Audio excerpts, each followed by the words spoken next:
It's fair to say that the cogs of enthusiasm surrounding the Gears of War series have slowly ground to a halt, with Gears 4 being relatively vanilla and wacky spin-offs like a Funko collaboration doing little to revive interest in this once groundbreaking franchise.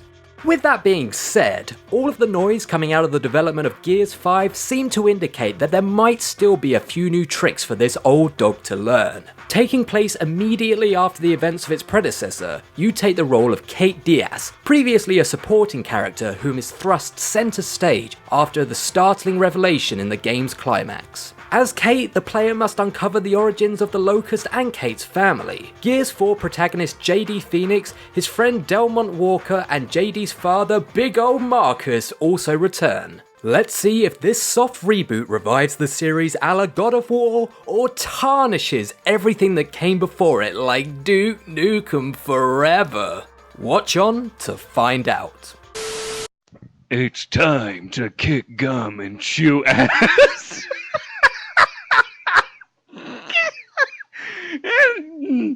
and I'm all ass. Fucking dick kick him. Looking first at gameplay, it's definitely a case of evolution rather than revolution.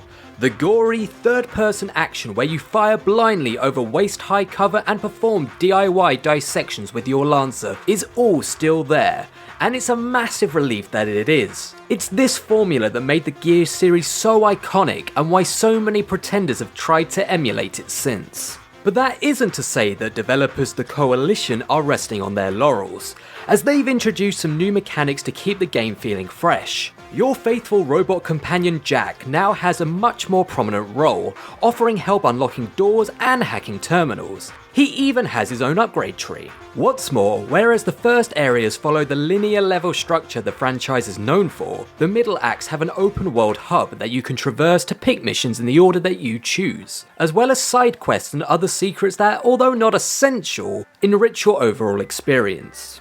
And this experience is also augmented by the game's story and impeccable cast of characters. It's this that really kept me playing.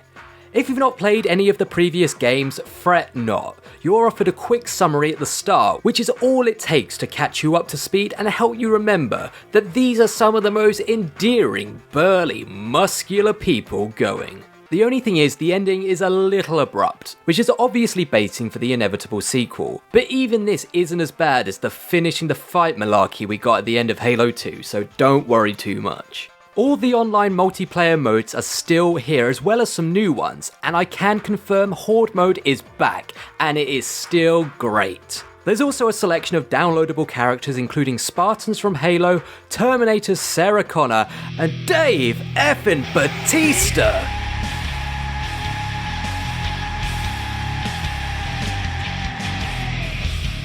To wrap up, Gears 5 is the shot in the arm the series needed to keep it relevant over a decade since it debuted, while still preserving that authentic DNA that makes it so unique. As this console generation draws to a close, there really haven't been many exclusives worth getting for the Xbox One, but if Sunset Overdrive was a good way to introduce people to the console, Gears 5 is an appropriate swan song, and definitely one to pick up.